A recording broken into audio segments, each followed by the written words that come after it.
Recording in progress. 볼지어다 하나님께 징계받은 자에게는 복이 있나니 그런즉 너는 전능자의 징계를 업신여기지 말지니라. 하나님은 아프게 하시다가 싸매시며 상하게 하시다가 그의 손으로 고치시나니 여섯 가지 환난에서 너를 구원하시며 일곱 가지 환난이라도 그 재앙이 내게 미치지 않게 하시며 기근 때의 죽음에서 전쟁 때의 칼의 위협에서 너를 구원하실 터인즉 내가 혀의 채찍을 피하여 숨을 수가 있고 멸망이 올 때에도 두려워하지 아니할 것이라. 너는 멸망과 기근을 비웃으며 들짐승을 두려워하지 말라. 들에 있는 돌이 너와 언약을 맺겠고 들짐승이 너와 화목하게 살 것이니라. 내가 내 장막의 평안함을 알고 내 우리를 살펴도 잃을 것이 없을 것이며 내 자손이 많아지며 내 후손이 땅의 풀과 같이 될 줄을 내가 알 것이니라. 내가 장수하다가 무덤에 이르르니 마치 곡식단을 제때에 들어 올림을 같으니라. 볼지어다 우리가 연구한 바가 이와 같으니 너는 들어보라. 그러면 내가 알리라. 아멘. 네, 자리에 앉으시겠습니다. 하나님 아버지, 주의 말씀을 삼가 듣고자 합니다. 성령께서 감화 감동하시옵소서. 의지하오며 예수님 이름으로 기도합니다. 아멘. 여러분, 친구 사이에 어떤 말을 해줘야 됩니까? 그렇죠. 친구를 위해서 좋은 말을 해줘야 되죠. 내가 정말 친구를 이해하는 마음으로 친구의 안타까운 이야기, 조금 생각을 잘못하고 있는 것은 고쳐줄 필요도 있겠죠. 정말 친구를 이해한다면. 그렇지 않습니까? 그런 이야기가 오늘 욥기입니다. 근데요, 여러분, 내가 진짜 너를 위해서 하는 말인데 하고 말을 하면 친구가 말을 듣든가요? 화를 내든가요? 그러면 여쭤보겠습니다. 여러분, 엄마 아빠가 우리 아이들을 향한 이야기는 정말 아이들을 이해한 이야기입니까? 잔소리입니까?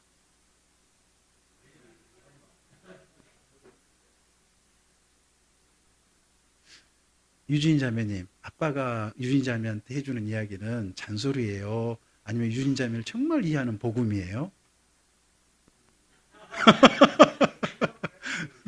생각을 할 필요가 있어요. 반반? 그러면 그 이야기 들을 때 즐겁게 고맙게 들어요? 아니면 짜증이 나요? 우리는 어떠죠? 예? 여러분, 욥기의 이야기가 세 친구가요, 욥을 지금 진짜 사랑해서 온 거예요. 위해서 온 거예요. 그리고 한 가지 우리가 기억해야 될 것은 욥의 세 친구가요, 다 하나님 믿는 사람들이에요. 하나님 안 믿는 사람들 아니에요. 세 명이 다 하는 이야기가 보면 하나님께서 이러하신 거 아니냐, 하나님을 다 핑계 삼아서 이야기를 해요. 다, 세 사람 다. 그러면 욥도 하나님을 믿고 세 친구도 하나님을 믿는 사람인 거예요.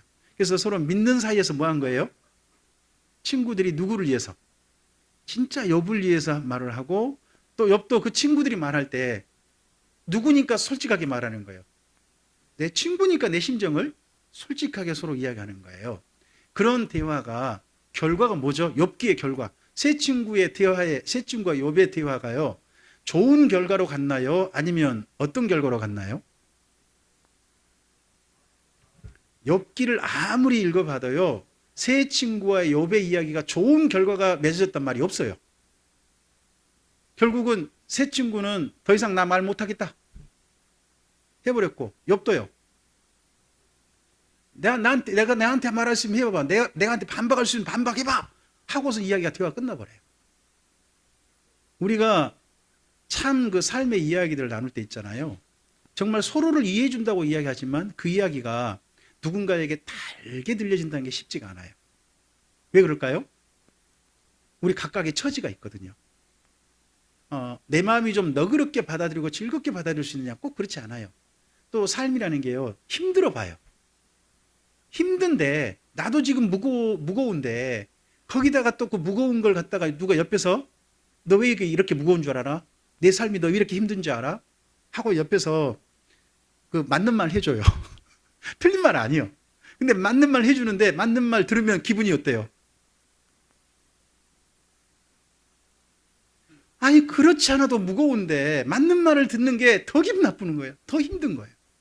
그게 여기 욥과 세 친구의 대화일 수 있어요. 제가 읽은 책이 한 권이 좀 마침 있었어요. 이게 인터넷상에서 페이스북에 한 분이 자기 책을 소개하기 위해서 저하고 좀 페이스북 친구를 맺은 분인데 그분이 자기 책을 소개하기 위해서 짧게 자기가 쓴 글을 소개한 거예요. 이게 인생을 위한 최소한의 생각이라는 책이에요. 이 책은 어떤 유명한 사람들이 한 말 있잖아요. 그 말을 자기가 조금 더 설명을 붙여놓은 거예요. 제가 그 가운데서 여기 일곱 번째 챕터의 제목이 뭐냐 그러면 스티븐 콥이라는 분이 이야기했다는 거예요. 스티븐 콥이. 그분이 뭐라고 했냐 그러면 대부분의 사람들은 이해하려는 의도로 듣지 않는다. 누군가의 말을 때 이해하려고 듣지 않는다. 그들은 대답하려는 의도로 듣는다. 그러니까 대화할 때, 그 사람 말할 때 나는 지금 왜 그 사람 말을 듣고 있는 거예요? 말을 듣고 뭔가 대답하려고. 들어보려고 듣는 게 아니라 뭐 하려고? 대답하려고 듣는다 하는 게 스티븐 코비의 말인데 그의 말을 이분이 조금 좀 자기식으로 풀어 쓴 거예요. 제가 거기를 좀 읽어드릴게요. 같은 듣기라도 그 출발점에 따라 대화의 풍경은 완전히 달라진다. 누군가는 상대의 마음을 진심으로 따라가지만 누군가는 자신의 말을 끼워 넣을 틈만 노린다. 이게 글을 읽다가 보니까 전형적인 저의 대화 태도더라고요. 들어보려고 한 게 아니라 나는 지금 뭐 하려고 듣냐 그러면 대답하려고 지금 듣고 있는 거죠. 뭔가 내 말을 끼워들 틈이 없나. 그런 식으로 저는 듣고 있더라는 거예요. 전자의 귀는 상대를 향하여 열려 있고 후자의 귀, 자기 대답하려고 하는 사람은 오직 자기 차례를 기다리는 신호등을 향해 있다. 얼른 파란불만 되면 내가 태화에 끼어들려고 한다는 거죠. 이분이 그렇게 썼어요. 그러니까 앞에 말은 스티븐 코피가 한 말이고 뒤에 지금 제가 읽어주는 말은 여기 신영준, 고영성 이 두 사람 중에 한 사람이 쓴 거예요. 뒷말을 풀어서 쓴 거예요. 대답할 기회만 엿보며 듣는 이에게 상대의 말은 단지 반박을 위한 재료일 뿐이다. 반박하게 상대편 중에서 어떤 거리가 없나 이렇게 듣고 있다는 거죠. 이런 대화에서 이해는 사라지고 순서만 바뀐 두 개의 독백이 공허하게 교차한다. 아무리 대화를 길게 해도 서로 간에 그 대화의 진실한 아름다운 결과로 가지 않는다는 거죠.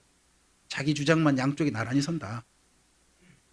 반면 이해하려는 태도는 말의 속도보다도 그 이면에 머무르는 의미의 무게를 살핀다. 그 순간 대화는 사람의 영혼이 교감하는 품격 있는 조우로 진화한다.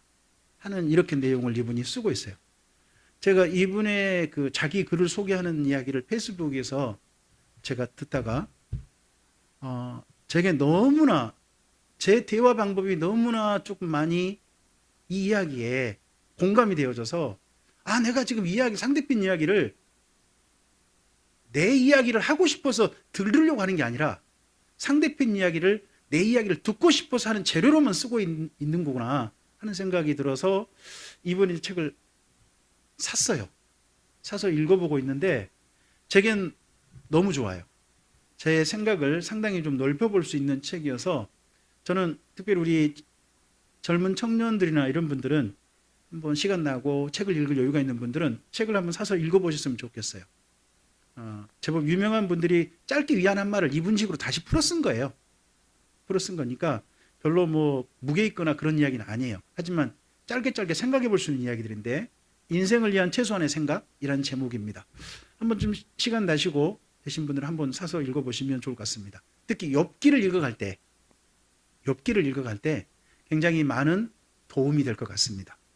우리는 수많은 대화가 있습니다. 욥기에도 대화가 있습니다. 근데 욥기에서 친구들과 욥의 대화가 서로 간에 같은 데를 바라보고 있지 않습니다.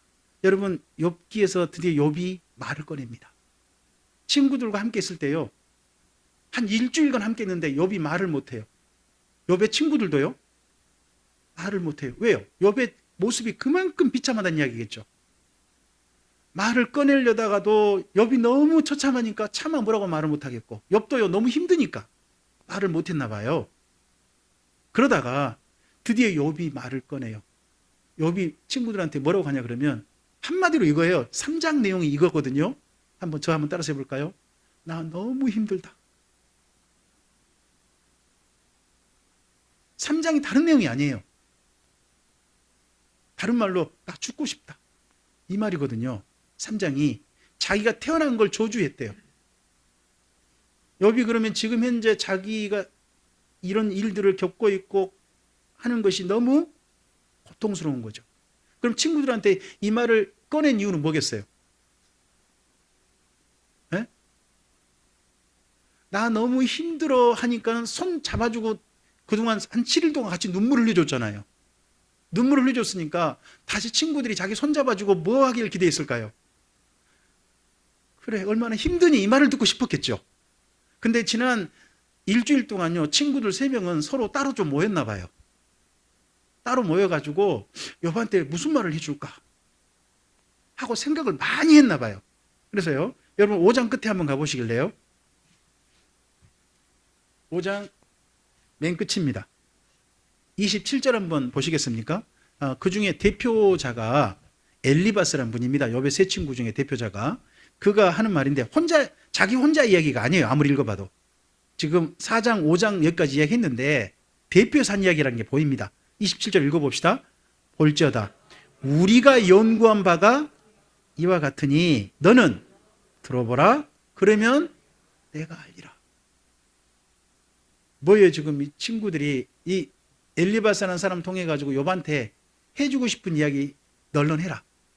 욥이 힘들다고 하니까는 그때를 바로 기회 삼아서 뭐 한 거예요? 손 잡아준 게 아니라 얼마나 힘든지. 근데 너 들어봐잉? 하고 너 왜 이런 일 당했겠냐?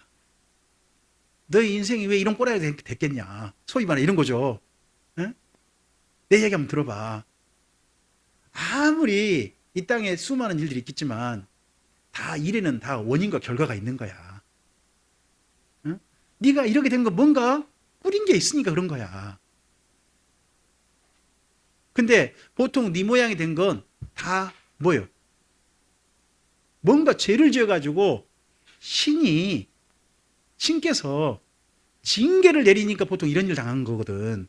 그러니까 너도 지금 아무리 봐도 신께서 뭐 한 거야? 징계를 내린 거야. 하는 얘기를 하는 거예요. 여러분 이런 이야기 들으면 기분이 좋아요? 되게 씁쓸해요? 그때는요 이런 생각이 들어요. 재이야기해볼까요? 네가 뭔데? 내가 아무리 내가 잘못한 게 분명해도요, 나의 잘못에 대해 지적하고 한 부분이 있잖아요. 그런 이야기 들을 때마다 우리 속에는 무슨 생각이 들어요? 그렇죠? 이건 사람의 반응이에요. 그러다 보니까 욥하고 친구들의 대화가 그 다음 보면 좋은 방향으로 안 갑니다. 욥은 계속해서 자기 힘들다는 이야기해요. 그럼 친구들은 힘들다는 얘기 할 때마다요, 말꼬투리 잡아요. 그러니까 서로가 나중에 말꼬투리 잡고 결국 대화가 서로가 좋은 방향으로 간 게 아니라 결국 더 이상 할 말 없음. 이걸로 끝나버리고 마는 것이 여기 욥기의 이야기의 특징이에요. 이런 대화를 욥기라는 성경, 이 성경 지면이 무려 40장이에요. 지금 여기 3장부터 해가지고요. 3장부터 해서 33장까지 긴 분량을 친구들과 욥의 대화를 무려 3차례 분량을 해가지고 쓰고 있어요. 아니 끝에 답도 제대로 없는데 이걸 쓰고 있단 말이에요. 왜 욥기는 이런 대화를 일부러 쓰고 있을까요? 하는 것들을 우리가 좀 생각을 해봐야 됩니다. 더더구나 이분들의 대화의 특징을 제가 말씀드렸습니다. 욥도 하나님을 경외하는 사람입니다. 세 친구도 어떤 사람들이라고요?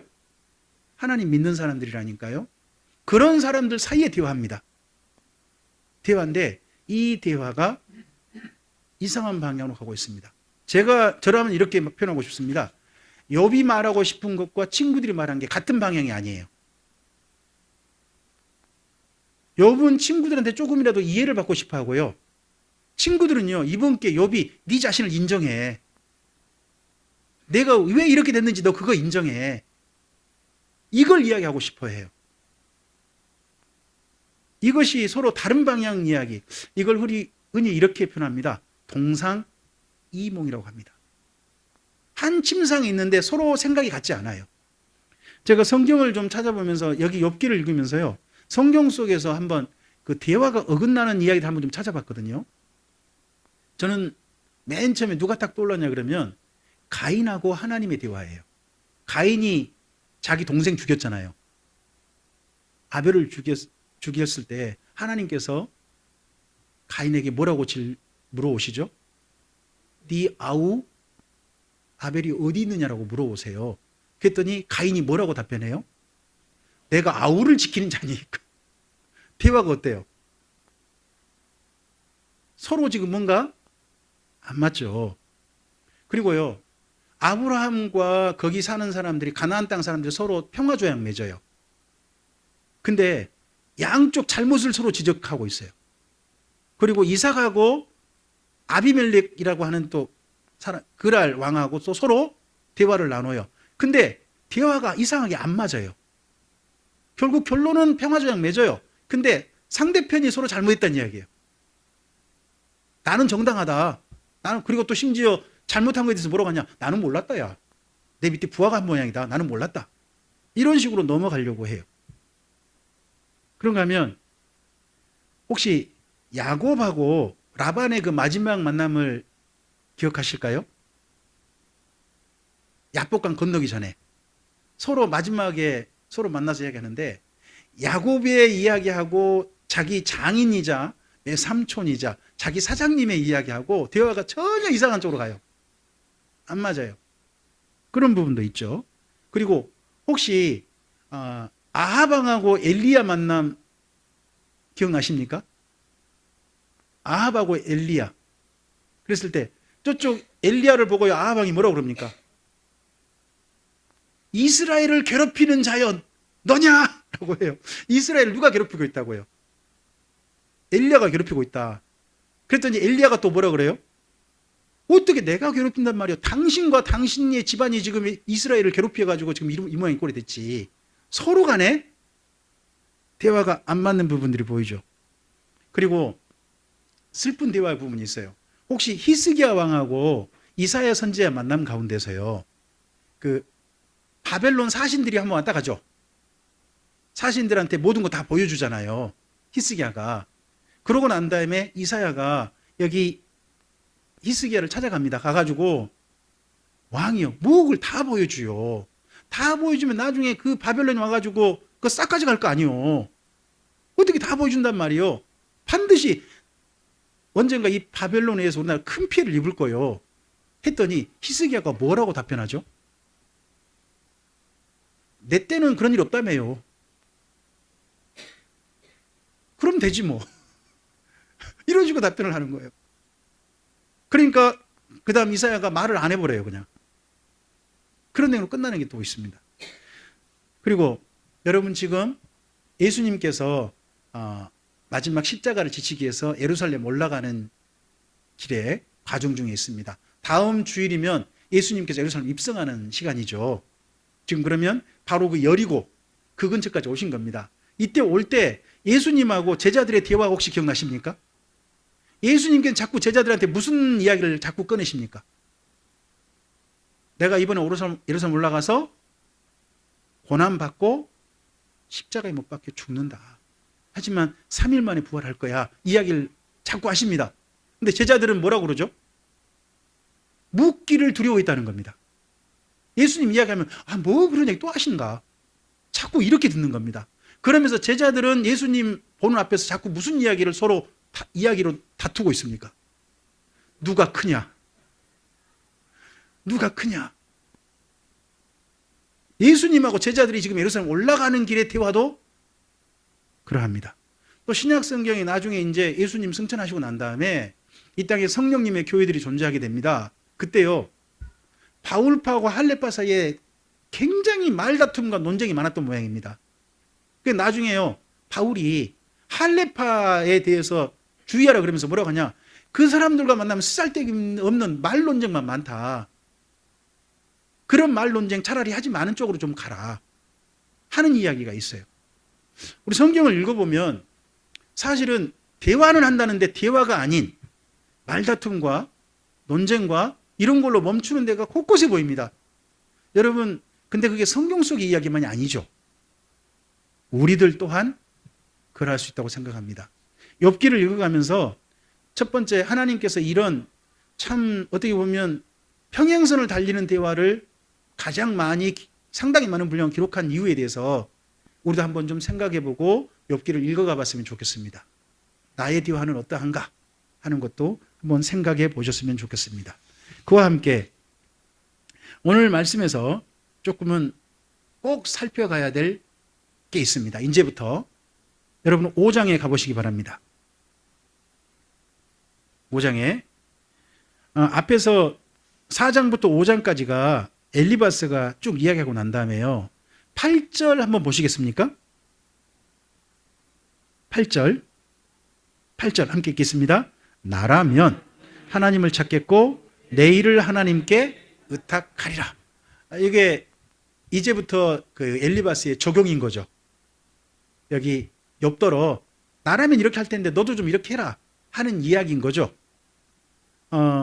여러분, 여기 앞에 고난 당할 때 욥이 하나님 안 찾았나요?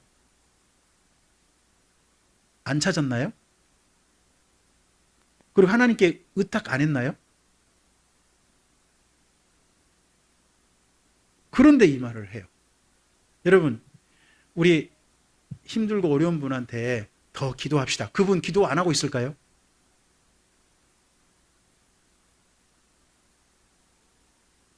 그분도 기도하고 있지 않을까요, 이미? 기도합시다는 말보다는 저 기도하고 있습니다. 하나님께 손잡아주기를 그렇게 기도하고 있습니다 하는 우리 입장만 말하면 되지, 기도합시다라는 말을 굳이 할 필요는 없다고 저는 생각합니다. 여기 이분이 지금 이런 적용을 합니다. 그러면서 자기가 이제 이걸 이렇게 표현하는 건 참 단정적인 이야기가 나오는 거죠. 17절을 보시기 바랍니다. 앞으로 이 이야기가 욥기를 계속 끌어가는 이야기가 됩니다. 읽어볼까요? 볼지어다 하나님께 징계받는 자에게는 복이 있나니 그런즉 너는 전능자의 징계를 업신여기지 말지니라. 지금 욥은 왜 이런 일을 겪고 있대요? 징계라고 이분이 해석을 한 거죠. 한번 앞서 기억해 보시기 바랍니다. 욥기 1장과 2장에서요. 욥이 지금 사탄이 갑자기 개입해가지고 어려운 일을 겪었잖아요. 그 어려운 일을 겪은 것에 대해서 하나님께서 뭐라고 이야기하셨습니까? 까닭 없이 이런 일 당한다고 분명히 이야기하셨습니다. 욥이 지금 뭔가 잘못해서 이런 일이 온 게 아니라는 겁니다. 근데 여기 지금 엘리바스나 친구들은요. 엘리바스 친구들은 욥이 이런 일 당한 게 왜 당한 거다? 뭔가 잘못해가지고 거기에 대한 징계다라고 그렇게 해버리는 거예요. 하나님은 그렇지 않다고 하는데 그럼 우리가 심각한 잘못인 거잖아요.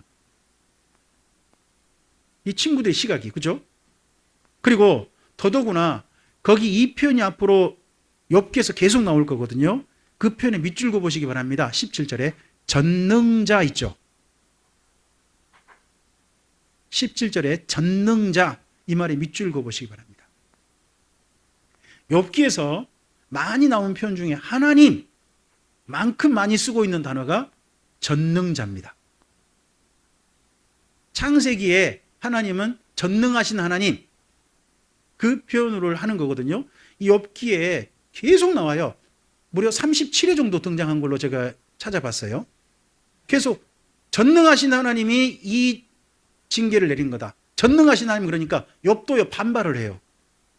여러분, 전능하신 하나님이 나한테, 전능하시다면서 나한테 이런 일을 해야 하는 식으로 이야기하는 사람이 욥이고요.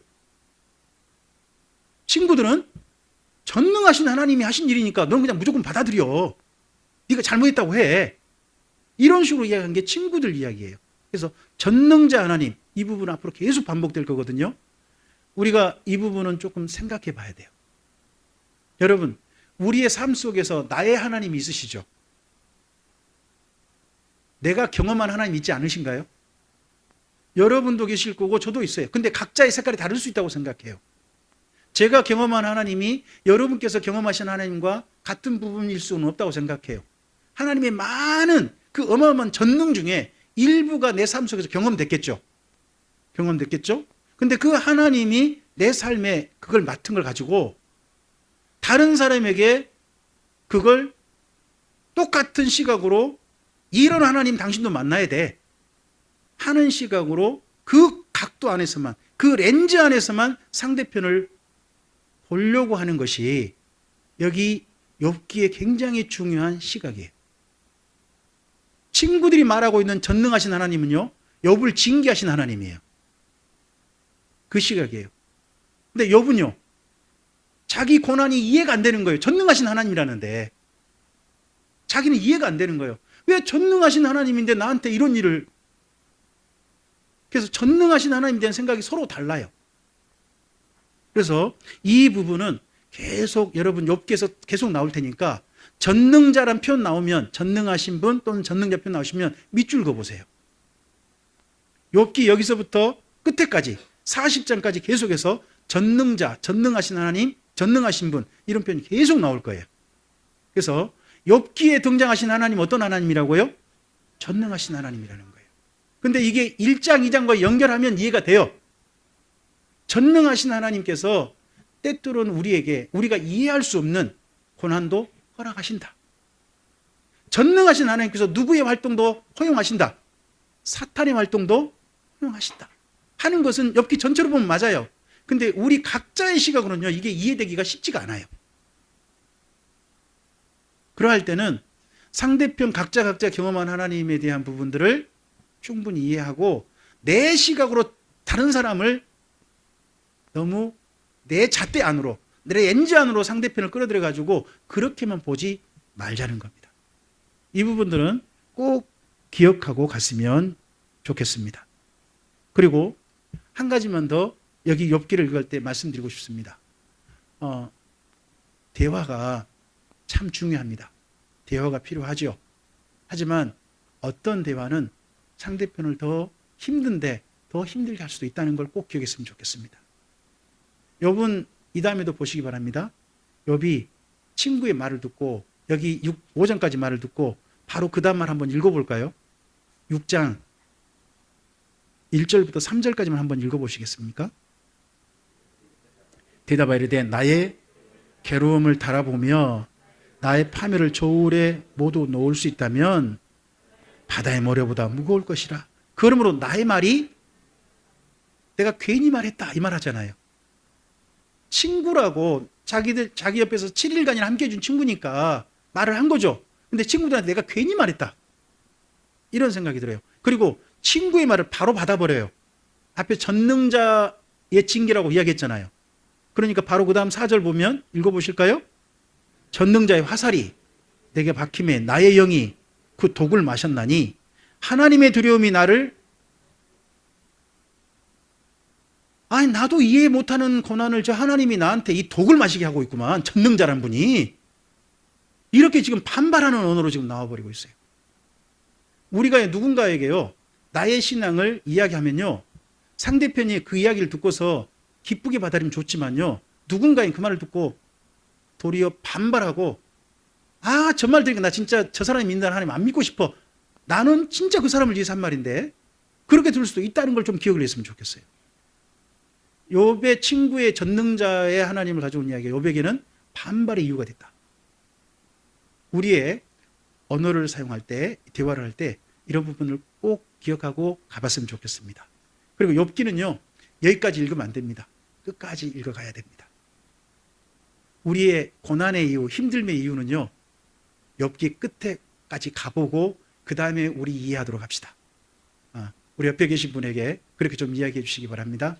제가 이왕이면 끝까지 이해해 보도록 노력하겠습니다. 한 말씀 더 해주시겠습니까?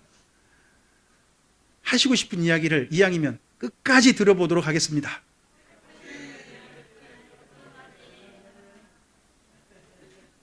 네, 끝까지 들어보는 이야기로 우리 욥기를 잘 읽어가서 정말 욥기가 말하고 싶은 하나님, 그리고 까닭이 없는 고난을 맞았을 때 주님의 사람들은 어떻게 대처해야 되는지 하는 이야기까지, 그리고 이 사탄, 사탄이라는 존재가 갑자기 우리 인생 가운데 끼어드는데 그럼 우리는 어떻게 해야 되는지 하는 것들을 한번 좀 차근차근 주님의 지혜를 따라 정리해 가봤으면 좋겠습니다. 꼭 기억하시기 바랍니다. 내가 잘못해서만이 무슨 일이 온 게 아니다. 어떤 사람은 주님의 뜻대로 잘 살고 있는데도 불구하고 힘들고 어려운 일이 올 수 있다 하는 것들, 모든 고난이 다 이유가 분명한 거 아니다. 하나님 앞에 가봐야 밝혀질 것도 있다 하는 생각을 좀 더 넓혀 보셨으면 좋겠습니다. 주의 선하신 은혜가 이 말씀을 따라 우리의 생각의 지평을 넓히고 다른 사람들을 바라보는 우리 시각이 좀 더 넓어지고, 그리고 이왕이면 껴안으려는 우리의 팔이 좀 더 부드럽게 껴안아지는 그런 삶으로 나아가는 은혜가 가득하기를, 주의 선하신 도우심이 가득하기를 주님의 이름으로 축복합니다. 기도하겠습니다. 하나님 아버지 감사합니다. 욥기를 이제 읽어갑니다. 예수님께서도 예루살렘에 곧 가까이 도착하십니다. 예수님과 제자들 사이도 대화가 안 통하고 했던 것처럼 욥과 세 친구의 대화도 서로 격기를 가고 있고 평행선을 달리고 있습니다. 이 이야기를 하나님께서 성령에 감동된 사람을 통하여 기록하게 하셔서 오늘 우리에게 만나게 하셨습니다. 상대편을 이해한다고 너니까 하는 말이야 하는 말인데 서로에게 상처를 주는 말일 수도 있음을 오늘 말씀을 통해서 확인합니다. 주께서 이런 말씀을 통해서 우리 자신을 더욱더 아름다운 친구로, 주님의 선한 사람으로 함께 서로 따뜻하게 손잡고 정말 그 사람을 그 사람 그대로 따뜻하게 안아주는 사람으로 우리의 삶, 그러한 사람으로 우리 인생이 나아가도록 주의 도우심을 우리의 사람들을 이해하는 자리에 가득히 채워주시기를 소원합니다. 주께서 우리의 모두 함께하는 모든 이들이 우리 덕분에 상처받지 않고 더 아름다운 길로 나갈 수 있도록 주님 도와 주시옵소서. 주께 의탁드리오며 예수님 이름으로 기도합니다. 아멘.